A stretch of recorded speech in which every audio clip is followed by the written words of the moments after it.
কাকা ফ্যান তো ওটা তো আর সম্ভব না, পয়সা দাও নতুনটা কিনে না দেই। হাই তুই করছ তুই এমনি গেলে মাথা নষ্ট। তোর কি ফ্যান খুলে দিবে কিছু? ফ্যান সুইচ দে। কাকা সুইচ তো জান যাবো না, আর খুলম কেমবা? খুলবার যায় যদি শর্ট করে। তুই তো দিয়ে আমার একবারে পাগল করে ছাড়বি রে। তুই যে ফ্যান দেখতেছ না, ফ্যান ওই ফ্যানটা চালা। দেওসে ফ্যান চলবো কেমবা? ফ্যানের কি এত আছে? হাই হাই রে, তুই মনে আমার পাগলা করে ছাড়বি রে। তোর দুটো পাও দিলে কই? ওই যে ফ্যানের সুইচ আছে না, সুইচটা টিভিতে ফ্যানটা ঘুরুক, আমি একটু শান্তি হই। ও কাকা এত করে কইতাছো যদি তুমি আমার অন্য নাও, আমি সুইচটা টিভি দিয়ে ফ্যানটা জুরি।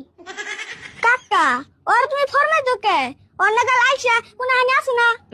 তাই তো দি ওর ফ্যানের সুইচ দিবার কারণে আমার মস্ত বড় ভুলে গেছে গা। আমি এনে থাকতে ওর ফরমাই দোকে, তুমি তো ফ্যানের সুইচটা দিহারো। হাই তোকে দুটো ফ্যানের সুইচ দেন আমরা কিচ্ছু দেন না। তুই বিছানটা দিছিস, আমি বিছানতে বাতাস নেবো, ঠিক আছে?